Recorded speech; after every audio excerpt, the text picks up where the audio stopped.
Vasavi golden diamonds మణికొండలో November 9న గొప్ప ప్రారంభం. ప్రతి లక్ష విలువైన బంగారం, డైమండ్ లేదా వెండి కొనుగోలుపై ఒక బంగారు నాణెం, వెండి నాణెం అలాగే 5,000 విలువైన చీర ఉచితంగా పొందండి. ఈ ఆఫర్ నవంబర్ 9 నుంచి 25 వరకు మాత్రమే. వెంటనే విచ్చేయండి. Vasavi golden diamonds, Manikonda, Hyderabad. YCP private war. AP వ్యాప్తంగా మరోసారి వైసీపీ నిరసనలకు పిలుపునిచ్చింది. ఇవాళ మెడికల్ కాలేజీల ప్రైవేటీకరణ ఆపాల్సిందే అంటూ కదం తొక్కారు వైసీపీ నేతలు. కూటమి ప్రభుత్వం నిర్ణయాన్ని వెనక్కి తీసుకోవాలంటూ డిమాండ్ చేశారు. పేదల ఆరోగ్యంతో ఆడుకోవద్దంటూ హెచ్చరిస్తున్నారు. ఇదే ఇప్పుడు టాక్ ఆఫ్ ది ఏపీ పాలిటిక్స్గా మారింది. ఆ జిల్లా ఈ జిల్లా అని లేదు, ఏపీలోని అన్ని జిల్లాల్లో ఈ ఆందోళనలు జరిగాయి.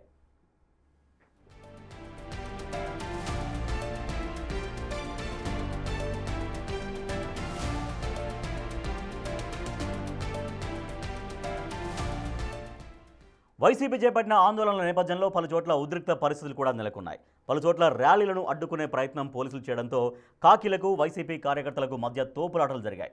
పలుచోట్ల వాగ్వాదాలు కూడా జరిగాయి.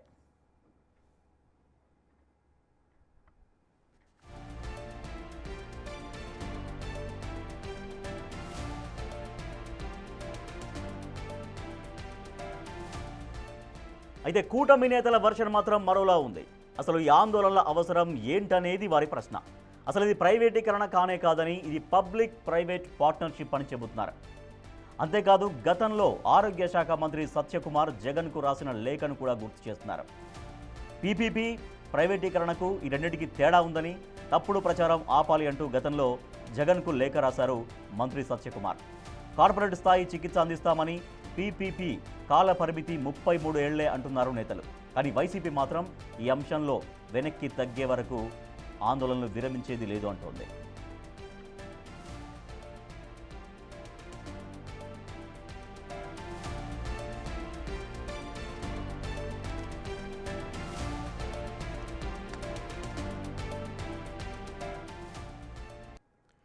రెడీగా ప్రైవేటు మెడికల్ కాలేజీలను ప్రైవేటీకరణ చేస్తున్నారు. ఈ నిర్ణయాన్ని ఎట్టి పరిస్థితుల్లో వెనక్కి తీసుకోవాలి, వెనక్కి తీసుకునేంత వరకు మేము పోరాటం కొనసాగిస్తున్నామని చెప్తున్నారు వైసీపీ నేతలు, కార్యకర్తలు. కానీ ఇది పూర్తిగా ప్రైవేటీకరణ కాదు, కేవలం పీపీపీ అంటే పబ్లిక్ ప్రైవేట్ పార్ట్నర్షిప్. ఇది మొత్తం దీర్ఘకాలం ఉండదు, కేవలం 33 సంవత్సరాలు మాత్రమే ఈ పీపీపీ విధానంలో ముందుకు వెళ్తుంటే మెడికల్ కాలేజీలో నిర్వహణ ఉంటుంది. సో దీంట్లో ఖచ్చితంగా పేదలకు నాణ్యమైన వైద్యం ఖచ్చితంగా అందుతుంది, తర్వాత వైద్య విద్య కూడా ఖచ్చితంగా దొరుకుతుందని ప్రభుత్వం చేస్తున్నటువంటి వాదన. సో ఈ అంశాలపైన బిగ్ టీవీ డిబేట్ చేపట్టింది. డిబేట్లో మనతో పాటు పాల్గొంటున్నారు వైసీపీ ఎమ్మెల్సీ పర్వతిరెడ్డి చంద్రశేఖర్ రెడ్డి గారు, అలాగే గుణపర్తి దీపక్ రెడ్డి గారు, మాజీ MLC, Andhra Pradesh seed corporation chairman. ఇద్దరికి నమస్తే అండి. నమస్తే అండి. రైట్, ముందుగా పర్వతిరెడ్డి చంద్రశేఖర్ రెడ్డి గారు, సో ఇవాళ వైసీపీ ఆందోళనలు చాలా భారీ ఎత్తున చేశారు. కానీ అంటే ప్రభుత్వం వెనక్కి తగ్గుతుంది మీ ఆందోళనలో వల్ల అనుకుంటున్నారా? పీపీపీ విధానం కాకుండా పూర్తిగా ప్రభుత్వమే దీన్ని నిర్వహిస్తుంది, ఆ రకమైన నిర్ణయం తీసుకుంటుంది అని మీరు అనుకుంటున్నారా?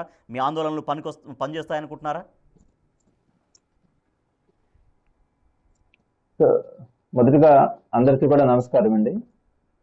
ఒకటి, ఈ కూటమి ప్రభుత్వం వచ్చిన తర్వాత అంటే జగన్మోహన్ రెడ్డి గారు రాకముందు కేవలం 11 ప్రభుత్వ మెడికల్ కళాశాలలు మాత్రమే ఉంటే, జగన్మోహన్ రెడ్డి గారు వచ్చిన తర్వాత ఏకంగా 17 ప్రభుత్వ మెడికల్ కాలేజీలకి సెంట్రల్ గవర్నమెంట్ నుంచి అన్ని కూడా అనుమతులు తీసుకోవడం, కానీ వాటన్నిటిని కూడా 3 phases లో కంప్లీట్ చేయాలనుకునే దాంట్లో భాగంగా 2023కి 5 పూర్తి చేస్తానన్నారు, చేసినారు.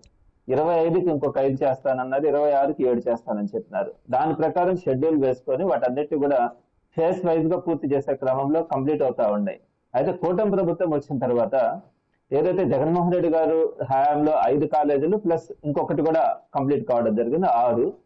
Piduguralla college central sponsored scheme కాబట్టి దాన్ని వదిలిపెట్టి మిగతా 10 ప్రభుత్వ మెడికల్ కాలేజీలను కూడా ఒక్కటి కూడా మేము పూర్తి చేసే అవకాశం లేదు. మేము ఇవి పూర్తి చేయాలంటే మాకు ఒక 25 సంవత్సరాలు అవసరం అవుతుంది. కాబట్టి వీటన్నిటిని కూడా పీపీపీ మోడ్ లో మేము ప్రైవేట్ వాళ్ళకి హ్యాండ్ ఓవర్ చేస్తామని చెప్పి కూటమి ప్రభుత్వం నిర్ణయం తీసుకున్నప్పుడు అన్ని ప్లాట్ఫామ్స్ కూడా వ్యతిరేకించినాం. అటుపక్క కౌన్సిల్లో కానీ ఎక్కడైనా కూడా వైఎస్ఆర్సీపీ తరఫున గట్టిగా కూడా ఫైట్ చేసినప్పటికి కూడా కూటమి ప్రభుత్వం ఖచ్చితంగా వాళ్ళ అనుయాయులకి ఆ 10 కాలేజీలను అప్పగించడానికి వాళ్ళు ముందుకెళ్లడం కూడా జరుగుతూ ఉంది. అయితే ఈ క్రమంలో 1,00,00,000 సంతకాల సేకరణ పేరుతో మేము అంతా కూడా డోర్ టు డోర్ వెళ్తా ఉన్నాం. ప్రతి ఇంటికి కూడా వెళ్ళి ఒక అవగాహన కల్పించి సంతకాలు చేయిస్తా ఉన్నాం. నేను ఒక వాస్తవం చెప్తా ఉన్నాను. నేను ఎమ్మెల్సీతో పాటు నెల్లూరు సిటీ కాన్స్టిట్యున్సీకి వైఎస్ఆర్సీపీ ఇన్ఛార్జ్ గా కూడా ఉన్నాను.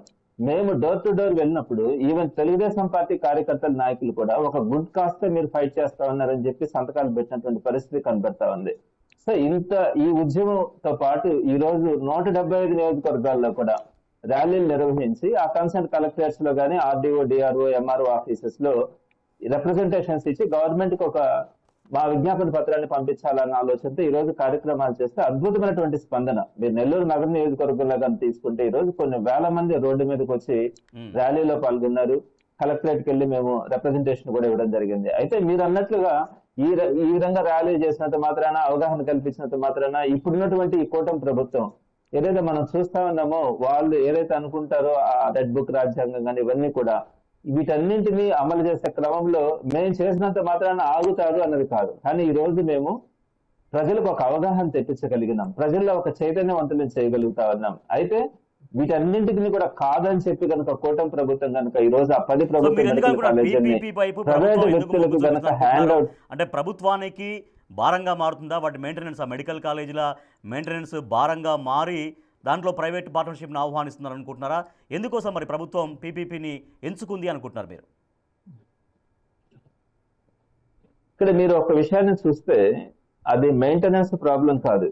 మనకు ఉండే బడ్జెట్ లో ఈ 17 ప్రభుత్వ మెడికల్ కాలేజ్ అంటే ఈ రోజు మనం 3 లక్షల కోట్లతో మనం బడ్జెట్ ప్రవేశపెట్టుకుంటా ఉన్నాము. అమరావతికి మా దగ్గర బాగా డబ్బులు ఉన్నాయి, 1,00,000 కోట్లు ఖర్చు పెడతామని చెప్తున్న క్రమంలో ఈ మెడికల్ కాలేజీని మెయింటైన్ చేయడం అన్నది కూడా పెద్ద పని కాదు. దానికి సంబంధించినటువంటి ఫైనాన్షియల్ టీచర్స్ అన్ని కూడా ఏ విధంగా మెయింటైన్ చేయాలో జగన్మోహన్ రెడ్డి గారు ప్లాన్ చేసి కూడా జీవోలు కూడా ఇవ్వడం జరిగింది. అయితే ఇక్కడ వీళ్ళు చేస్తున్నటువంటిది ఏంటంటే జగన్మోహన్ రెడ్డి గారి మార్క్ ఎక్కడా ఉండకూడదు అన్నది. మీరు ఈ మధ్యలో చూస్తున్నారు, సచివాలయాలు కూడా ఒక మంచి ఆలోచనతో ప్రారంభం చేస్తే సుమారుగా 15,000 సచివాలయాలను ఆ రోజు ప్రారంభించి ఒక మంచి వ్యవస్థను తీసుకొని వస్తే దానికి ఏనేదో విజన్ యూనిట్ అనే పేర్లు మార్చడం, అట్లా జగన్మోహన్ రెడ్డి గారు చేసినటువంటి ఏ కార్యక్రమం కూడా అది ప్రజల్లో ఉండకూడదు అన్న ఆలోచనతో ఈ రోజు ఈ 10 ప్రభుత్వ మెడికల్ కాలేజీలను మొదటి దాపాగా ప్రైవేట్కి ఇవ్వాలనుకున్నారు తప్ప వాటిని బరాయించడం ఇప్పుడున్నటువంటి మన ఆంధ్ర రాష్ట్ర స్టేట్ గవర్నమెంట్ బడ్జెట్ కి పెద్ద బడ్జెట్ కూడా కాదు.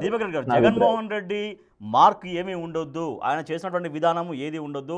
టోటల్గా మళ్ళీ ఇప్పుడు కూటమి ప్రభుత్వం ఫ్రెష్గా ఏ విధానం తీసుకున్నా కూడా అంటే జగన్మోహన్ రెడ్డి పేరు వినిపించొద్దు, లేదా ఆయన మార్కు కనిపించొద్దు, అందుకే ఈ రకంగా చేస్తున్నారు. సో అంటే బడ్జెట్ కావచ్చు, లేకపోతే మెయింటెనెన్స్ కావచ్చు, ఇప్పుడు ఉన్నటువంటి ప్రభుత్వానికి పెద్ద భారం ఏమీ కాదు. అయినప్పటికీ కూడా ఈ రకంగా పీపీపీకి వెళ్తుందంటే జగన్మోహన్ రెడ్డి మార్క్ నుంచి తప్పించాలి, లేదంటే మార్క్ కనపడకుండా చేయాలనేది వైసీపీ చేస్తున్నటువంటి ఆరోపణ. అంతేనా? దానికన్నా ముందండి అందరికీ నమస్కారం మరొకసారి. ఇప్పుడే ఉద్యమము అని చెప్పి మీరు అన్నట్టు విన్నాను నేను. ఒక్కసారి ఇది దయచేసి చూడాలని కోరుతున్నాను. వాళ్ళు చేసిన ఉద్యమం ఈరోజు ఇక్కడ పేర్ని నాన్నగారు చేశారు. ఇది ఉద్యమం అండి. అది ఎట్లా అనిపించిందంటే నాకు గుడి ముందు మన అడుక్కునేదానికి కూర్చుంటారు చూడండి, అట్టుంది. కానీ అది నాకు ఉద్యమం లాగా అయితే అనిపించలేదు. ఊరికే on the lighter note I'm telling that. But పాయింట్కి వస్తాం. ఓకే, వైసీపీ పార్టీ ఉద్యమం చేసే పరిస్థితిలో ఉందా అండి? ప్రజలు తిరస్కరించినారు, మీరు వద్దు అని చెప్పి. వాళ్ళ అధికారంలో ఉన్నప్పుడు ప్రజల్ని పట్టించుకోకుండా ప్రజల్ని గాలికి వదిలేసి ఆంధ్ర రాష్ట్రాన్ని 20 సంవత్సరాలు వెనక్కి తీసుకొని పోయి కేవలము 11 స్థానాలకి పడిపోయి అసెంబ్లీకి రాకుండా ఆపోజిషన్ స్టేటస్ కూడా లేకుండా పులివెందల ఎమ్మెల్యేగా వాళ్ళ నాయకుడు మిగిలిపోయి అసెంబ్లీకి రాని పార్టీగా చరిత్రలో నిలవబోయే వాళ్ళు ఏ విధంగా ఉద్యమం అనేది చేయగలుగుతారు, ఏ విధంగా దాన్ని ఉద్యమం అని చెప్పి మనం లెక్కలోకి తీసుకోవచ్చు. కేవలము ఆ పార్టీ ఉనికి కాపాడుకునే దాని కొరకు ఏదో ఒకటి మార్కెటింగ్ ఇటువంటి ట్రిక్స్ చేయటం తప్ప దాంతో రెండో విషయం లేదు. నేను ఈరోజు సూటిగా ప్రశ్నిస్తాను. కోవిడ్ టైం మనందరికీ తెలుసు కదా. ఈ వైఎస్ఆర్ పార్టీ అప్పుడు అధికారంలో ఉండింది కదా. ఒక్క వైఎస్ఆర్ పార్టీకి సంబంధించిన ఎమ్మెల్యే అన్నా మంత్రి అయినా ఎవరికి ఆ టైంలో కోవిడ్ వచ్చిందో వాళ్ళు ఆంధ్ర రాష్ట్రంలో వైద్యము తీసుకున్నారా అండి? అందరూ పక్కకి హైదరాబాద్కి వెళ్ళిపోయినారు, వేరే రాష్ట్రాలకి వెళ్ళిపోయినారు. అంటే ఆ నాయకులకి బాగా లేకపోతే ఏమో మంచి కార్పొరేట్ హాస్పిటల్స్ వేరే దగ్గర కావాలా, ప్రజలకి బాగా లేకుండా వస్తే ఏమో వసతులు లేని గవర్నమెంట్ హాస్పిటల్లో వాళ్ళ కర్మకి వాళ్ళని వదిలేయాలా? ఇదేనా ధర్మం? వాళ్ళు 5 సంవత్సరాలు ఉండి ప్రజల్ని ఆ కష్టకాలంలో ఆ విధంగా ఇబ్బంది పెట్టింది మనకు తెలియదా?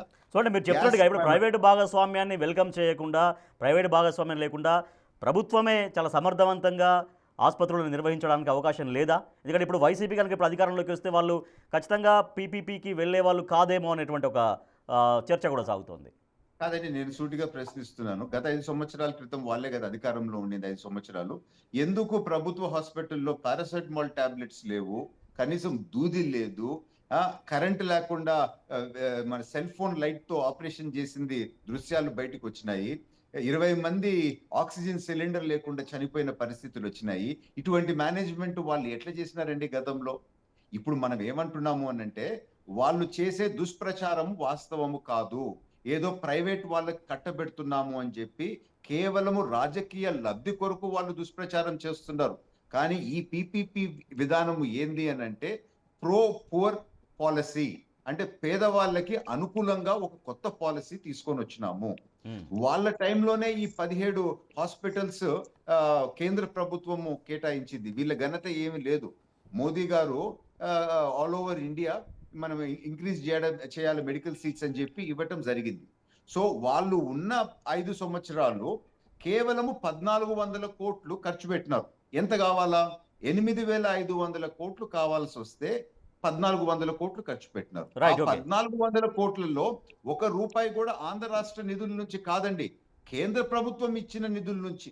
అది కాకుండా స్టూడెంట్స్ కి అడ్మిషన్స్ వేరేది ఇంకొక కాంపోనెంట్ ఉంది, అది ఇస్తే ఆ అమౌంట్ కూడా డైవర్ట్ చేశారు. సో వాళ్ళు కట్టిన స్పీడ్ 5 సంవత్సరాల్లో ఈ బ్యాలెన్స్ హాస్పిటల్స్ కట్టాలంటే 16 నుంచి 20 సంవత్సరాలు పడుతుంది. సో చంద్రబాబు నాయుడు గారు ఈ కొత్త విధానాన్ని తీసుకొని వచ్చి కేవలం 2 సంవత్సరాల్లోనే ఇవన్నీ కంప్లీట్ అయిపోవాలా అనే దానికోసమే ఈ కొత్త పాలసీ. ఓకే చంద్రశేఖర్ రెడ్డి గారు, సో అది అంటే మీ ప్రభుత్వ అసమర్థత వల్ల, వైసీపీ ప్రభుత్వ అసమర్థత వల్ల ఇవాళ మళ్ళీ అవి కనుక ప్రభుత్వం నిర్మిస్తే ఒక 16-20 సంవత్సరాలు పడుతుంది. కాబట్టి చాలా ఫాస్ట్గా నిర్మాణం కావాలంటే ప్రైవేట్ భాగస్వామ్యం కోవడంలో తప్పేంటి? బట్ ప్రజలకు కావాల్సినటువంటి వైద్య విద్య కావచ్చు, వైద్య సదుపాయాలు కావచ్చు డెఫినెట్గా అందిస్తామనేదే ప్రభుత్వం చెప్తున్నమాట. ఒకటండి, నేను దీపక్ రెడ్డి గారితో కలిసి ఇంతకు ముందు కూడా నేను ఒకసారి పార్టిసిపేట్ చేసినాను. ఆయన కొంచెం అంటే వాస్తవాలకి భిన్నంగా మాట్లాడుతున్నారు అనిపిస్తుంది. ఫస్ట్ పాయింట్ ఏంటంటే ప్రజలు తిరస్కరించినారు అని చెప్పి మాట్లాడుతూ ఉన్నారు. పాలిటిక్స్ రాజకీయాలు అన్న తర్వాత ఎక్కడ కూడా ఓటమి గెలుపులు అన్నట్టు ఎవరికి కూడా శాశ్వతం కాదు. వాళ్ళు ఒకవేళ గెలిచిన్నా అది శాశ్వతం కాదు, ఓటమి కూడా వాళ్ళు ఇప్పుడు రుచి చూడకుండా ఉండలే. సో వీటి గురించి మనం కామెంట్ చేసి అంత మాత్రమే ప్రజల తరపున పోరాడకూడదు, ఉద్యమాలు చేయకూడదు అని మాట్లాడడం అనేది ఫస్ట్ పాయింట్ తప్పు. రెండో పాయింట్కి వచ్చేటప్పటికి మోడీ గారు తీసుకొచ్చినటువంటి పాలసీలో భాగంగా ఈ కాలేజీలన్నీ వచ్చినాయే కానీ జగన్మోహన్ రెడ్డి గారి ప్రతిభ కాదు అని చెప్పి ఆయన మాట్లాడడం జరిగింది. ఈ మాట ఎంత పొరపాటు అంటేనండి, 2016లో మోడీ గారు ప్రతి జిల్లాలో కూడా గవర్నమెంట్ మెడికల్ కాలేజ్ ఉండాలా, దానికి సంబంధించి మేము పర్మిషన్స్ ఇస్తాము, సెంట్రల్ స్పాన్సర్డ్ స్కీమ్స్ కింద కూడా మేము ఎంకరేజ్ చేస్తామని చెప్పి 2016లో మోడీ గారు ఒక ఆర్డర్ పాస్ చేసిన తర్వాత ఆ రోజు చంద్రబాబు నాయుడు గారు ముఖ్యమంత్రిగా ఉన్నారు. 2019 దాకా కూడా ముఖ్యమంత్రిగా ఉన్నారు. మరి సుమారుగా 1000 ప్రభుత్వ మెడికల్ కాలేజీలు త్రూఅవుట్ ఇండియాలో స్టార్ట్ అయినాయి. వాటిలో చాలా వరకు కూడా సెంట్రల్ స్పాన్సర్డ్ కింద స్కీమ్ కింద కూడా స్టార్ట్ అయినాయి. ఒక్క కాలేజీ కూడా చంద్రబాబు నాయుడు గారు 2016లో ఆ జీవో వస్తే 2019 దాకా కూడా ఒక్క కాలేజీని కూడా చంద్రబాబు నాయుడు గారు తీసుకొచ్చిన పాపాన్ని పోలే. అలాంటిది 2019-20లో కోవిడ్ వచ్చినా కూడా 2021లో జగన్మోహన్ రెడ్డి గారు ఏకంగా 17 ప్రభుత్వ మెడికల్ కాలేజీలు వాటికి సంబంధించినటువంటి క్లియరెన్సెస్ అన్నిటినీ కూడా తీసుకొని వచ్చి వాటన్నిటి కూడా ప్రారంభించాలని చెప్పి జగన్మోహన్ రెడ్డి గారు నిర్ణయం తీసుకోవడం అప్రిషియేట్ చేయాల్సింది పోయి అదేదో మోడీ గారు తీసుకున్న డెసిషన్స్ వల్ల ఇక్కడ ఇంప్లిమెంట్ అయిందని చెప్పి మాట్లాడడం రెండో తప్పు.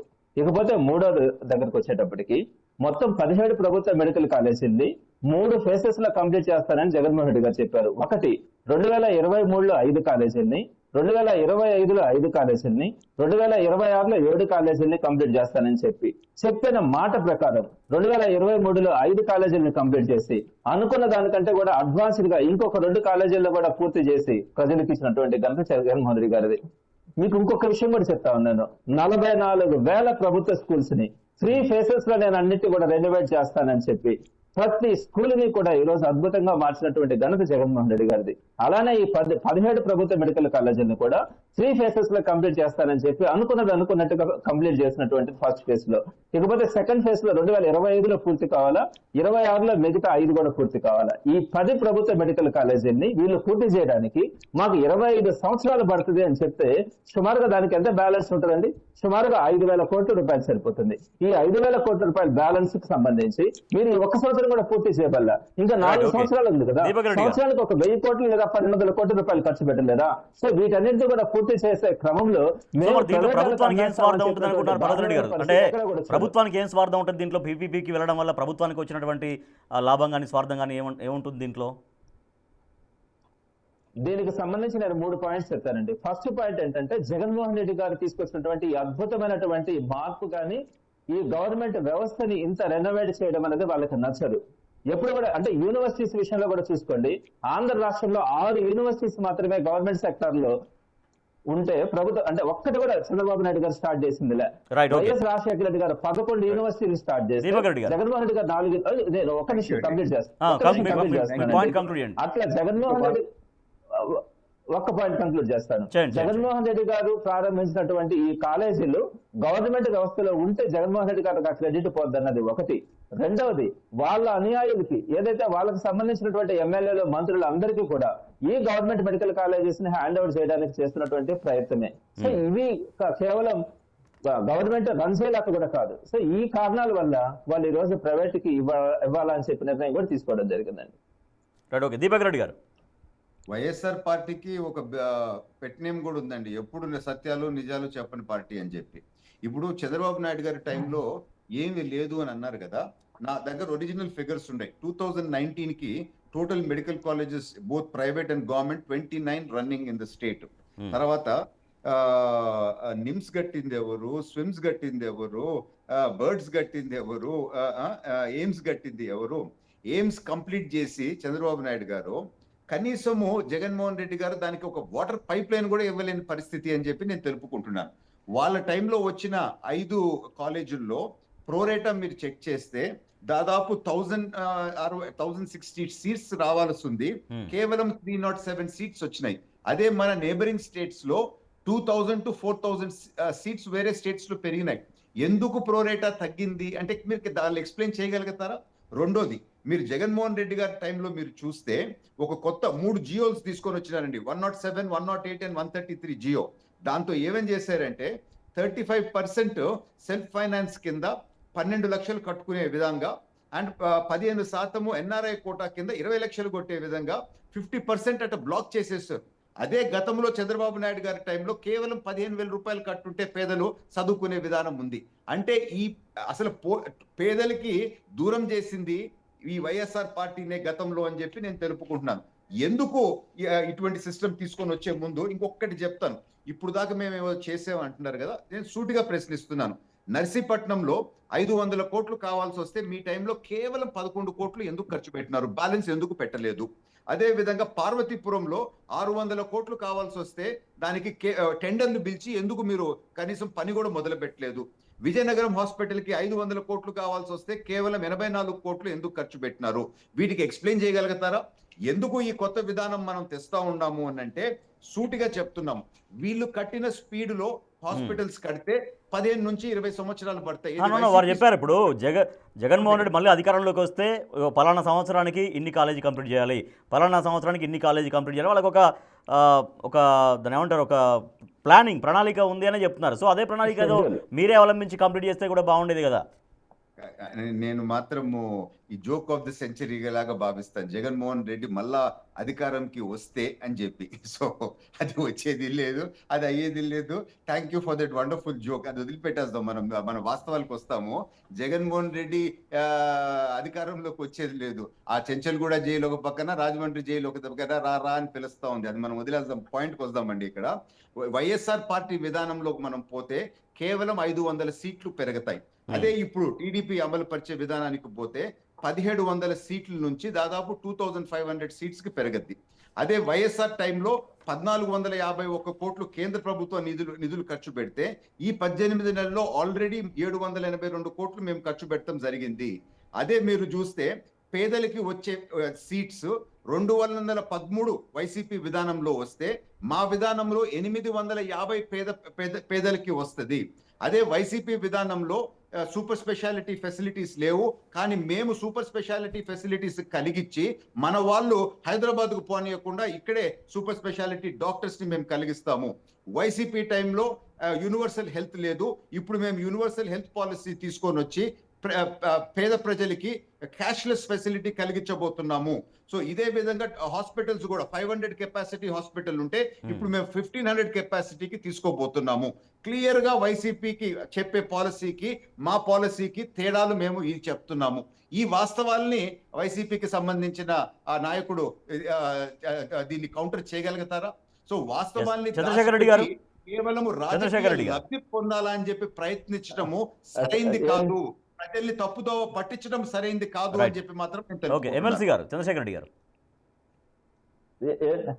దీనికి నేను నాకు ఒక 4 to 5 minutes దీనికి ఆన్సర్ చేస్తాను. ఒకటి, జగన్మోహన్ రెడ్డి గారు ఎడ్యుకేషన్ కి హెల్త్ కి తీసుకున్నటువంటి కేర్ గానీ దాని మీద తీసుకున్నటువంటి డెవలప్మెంట్స్ కానీ ఎవరైనా మాట్లాడితే వారు కొంచెం ఆలోచించుకోవాలన్నది నా విన్నపం. ఫస్ట్ పాయింట్ ఏంటంటే 10,332 విలేజ్ హెల్త్ క్లినిక్స్ అండి. వాటన్నిటిని కూడా 5 సంవత్సరాల్లో మనం ఏర్పాటు చేసుకున్నాం. 1140 పిహెచ్సిలు ప్రైమరీ హెల్త్ క్లినిక్స్, 542 యూహెచ్సిలు అర్బన్ హెల్త్ క్లినిక్స్, 104, 108 సఫిషియెంట్ గా పెట్టడం కానీ ఇలాంటి అద్భుతమైనటువంటి మార్పులన్నీ కూడా ఏదైతే ఆల్రెడీ ఉన్నటువంటి 11 గవర్నమెంట్ మెడికల్ కాలేజెస్ ని నాడు నేడు ద్వారా డెవలప్ చేయడం కానీ దాంట్లో కంప్లీట్ గా ల్యాబ్ ఫెసిలిటీస్ కానీ 50,000 పోస్టులని గవర్నమెంట్ హాస్పిటల్స్ లో ఫిల్ చేసినటువంటి దాంట్లో మీరు ఒకసారి వెరిఫై చేసుకోండి.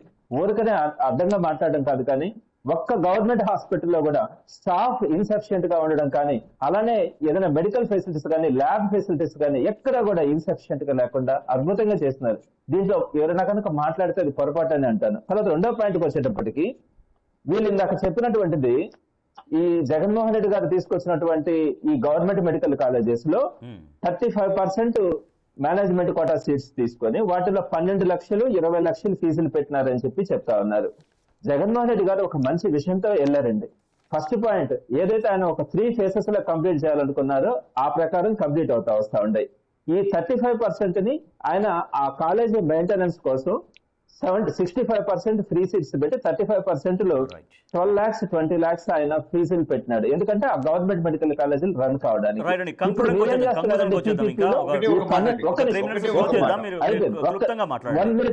అంటే ఒకటే ఒక మాట నేను చెప్పాలనుకుంటున్నాను. 1 minute లో కంప్లీట్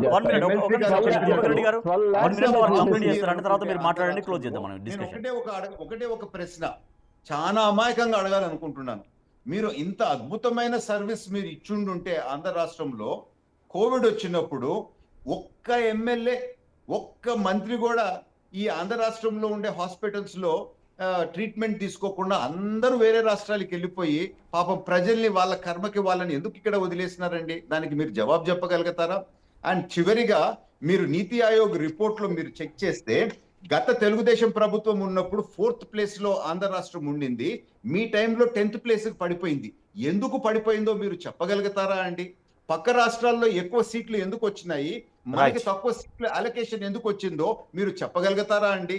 ఎందుకు హాస్పిటల్స్ లో కనీసం పారాసైటమాల్ కూడా లేని పరిస్థితులు మీ టైంలో వచ్చింది, ఎందుకు మీరు దానికి చెప్పగలుగుతారా అండి? వాటికి ఆన్సర్ చేయండి చంద్రశేఖర్ రెడ్డి గారు. వాటికి ఆన్సర్ చేస్తే మనం ఈ డిబేట్ మనం వైండ్ అప్ చేయొచ్చు, క్లోజ్ చేయొచ్చు. దీపక్ రెడ్డి గారు మాట్లాడుతున్న వాటిల్లో వాస్తవాలు ఉండాలి. ఒకటి, ఏదో ఎమ్మెల్యేలు ఎవరో ఇతర రాష్ట్రాలకు వెళ్ళారంట, ఎవరో ఒకరో ఇద్దరు ఎవరైనా వెళ్ళుంటారు. ఎక్కడ కూడా వాళ్ళకి ఏదైనా వేరే ప్లేసెస్ ఏదైనా ఉంటే పోయి ఉంటారేమో, కానీ జనరల్ ఆంధ్ర రాష్ట్రంలో ఒక ఎక్సలెంట్ సర్వీస్ ఇచ్చినటువంటిది కోవిడ్ టైంలో జగన్మోహన్ రెడ్డి గారి గవర్నమెంట్ లో జరిగింది. ఎవరో ఎమ్మెల్యేలు అండి, ఒకరో ఇద్దరు ఎవరో పోయినారు, ఆయన పేర్లు కూడా చెప్పొచ్చు కావాలనుకుంటే. అట్లా ఊరికనే ఏదో ఒకటి మాట్లాడడం అనేది కాదు. మెజారిటీ ప్రజలందరికీ కూడా ఒక గుడ్ సర్వీస్ అందించింది. రెండో పాయింట్కి వచ్చేటప్పటికి ఇందాక ఆయన చెప్పేటప్పుడు నర్సీపట్నం, పార్వతీపురం, విజయనగరం ఈ మూడింటిలో కూడా 20% కంప్లీట్ అయింది అన్నాడు. మేము స్పష్టంగా చెప్తా ఉన్నాం, 3 phases లో ఈ కాలేజెస్ ని కంప్లీట్ చేయాలనుకుంటే ఈ 3 కాలేజెస్ కూడా 3rd phase లో ఉన్నాయి. ఈ 3rd phase లో ఉన్నాయి కాబట్టి అవి 20 to 25% కంప్లీట్ అయినాయి. 2nd phase లో ఉండేటివి 80% అయినాయి. 1st phase లో ఉండేవి కంప్లీట్ చేసి ఇచ్చినారు. సో మీరు ఆ విషయాన్ని స్పష్టంగా మీరు అర్థం చేసుకోవాలా మాట్లాడేటప్పుడు. రెండో పాయింట్కి వచ్చేటప్పటికి నీతి ఆయోగ్ గురించి చెప్తున్నారు. హాస్పిటల్స్ కి వచ్చేటప్పటికి కాయకల్ప అవార్డ్స్ అని నేషనల్ గవర్నమెంట్ ఇస్తుంది, సెంట్రల్ గవర్నమెంట్. ఈ కాయకల్ప అవార్డ్స్ లో మీరు చూసుకోండి, భారతదేశంలో హైయెస్ట్ అవార్డ్స్ వచ్చింది గవర్నమెంట్ హాస్పిటల్స్ సంబంధించి ఆంధ్ర రాష్ట్రంలో వచ్చినాయి. అంత ఎక్సలెంట్ సర్వీసెస్ ని మనం జగన్మోహన్ రెడ్డి గారి గవర్నమెంట్ లో కానీ కోవిడ్ టైంలో కానీ ఇచ్చినాం. మీరు వెరిఫై చేసుకొని మాట్లాడొచ్చు. ఇప్పుడు ఆంధ్రప్రదేశ్ లో కనుక ఉంటే మాత్రం ఎవరు కూడా ఆ విధంగా మాట్లాడే పరిస్థితి లేదు. రెండో పాయింట్కి వచ్చేటప్పటికి పీపీపీ మోడ్ అన్నారండి. ఈ పీపీపీ మోడ్ అనేది ఎక్కడ కూడా ఫెయిల్. మీరు గుజరాత్ లో కూడా ఈ మోడల్ లో తీసుకొచ్చినటువంటి గవర్నమెంట్ హాస్పిటల్స్ అన్ని కూడా ఫెయిల్ అయినాయి. సో ఇవి ఎటువంటి పరిస్థితుల్లో కూడా పూర్తిగా ప్రైవేట్ అయితే వాళ్ళు ఏదో ఈ రోజు నష్టం వచ్చినా కూడా తర్వాత అయినా ప్రాఫిట్స్ వస్తాయని చెప్పి ఎక్స్పెండిచర్ పెట్టి రన్ చేసేదానికి అవకాశం ఉంటుంది. అటు ఇటు దాని వ్యవస్థలో ఎవరు కూడా ఈ పీపీపీ మోడల్లో ప్రైవేట్ వ్యక్తులు వాటి మీద కొన్ని కోట్ల రూపాయలైనా ఖర్చు పెట్టి ఆ తర్వాత కాలంలోనైనా కూడా అవి మనకు ఉపయోగపడతాయని చెప్పి ఎవరు కూడా అనుకోరు. కాబట్టి పీపీపీ మోడల్ అనేది ఫుల్ ఫెయిల్. లాస్ట్ పాయింట్ ఒకటి చెప్పానండి, దీన్ని ఒక మెడికల్ కాలేజీగానే మనం చూడకూడదండి. ఇది ఒక హాస్పిటల్, 1000 బెడెడ్ హాస్పిటల్.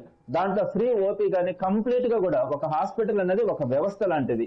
కాబట్టి ఒక కాలేజీ పర్పస్ లోనే చూడకుండా దాని ఎంటైర్ గా కనీసం సుమారుగా ఒక 1500 జాబ్స్ కూడా దాంట్లో వస్తాయి అనమాట. సో ఇట్లా మనం ఒక మెడికల్ కాలేజెస్ అన్నది ఒక వ్యవస్థ లాంటివి. వీటిని అటు ఇటు కానీ వ్యవస్థ పీపీపీ మోడ్ లో పెట్టి అట్టర్ ఫెయిల్యూర్ కాబోతా ఉన్నాం. వీటిలో సుమారుగా ఇప్పటి వరకు మనం చేసినటువంటి ఎఫర్ట్స్ అన్ని కూడా ఫెయిల్ కాబోతా ఉన్నాయి. Right. Yes, thank you so much Gunapati Deepak Reddy గారు. Thank you so much Parvathareddy Chandrasekhar Reddy గారు. సో ఇక్కడ రాష్ట్ర ప్రభుత్వం, ఆంధ్రప్రదేశ్ రాష్ట్ర ప్రభుత్వం మెడికల్ కాలేజీ నిర్వహణకు పీపీపీ విధానంలో ముందుకెళ్తున్న నేపథ్యంలో వైసీపీ తీవ్రంగా వ్యతిరేకిస్తుంది. ఇవాళ ఆంధ్రప్రదేశ్ రాష్ట్ర వ్యాప్తంగా ఆందోళనతో హోరెత్తించింది. పీపీపీ విధానంలో ముందుకు వెళ్ళదు, దాన్ని ఆ ఆలోచన విరమించుకోవాలంటూ రాష్ట్ర ప్రభుత్వాన్ని డిమాండ్ చేస్తూ ఇవాళ ఆందోళనలు చేపట్టింది. సో వీళ్ళు తగ్గాలి, వెనక్కి తగ్గాలి అంటున్నారు, కానీ మేము తగ్గమంటూ ఆంధ్రప్రదేశ్ ప్రభుత్వం ఉంటుంది. సో చూడాలి రాబోయే రోజుల్లో దీనిపైన ఇంకెటువంటి వార్ జరుగుతుందో.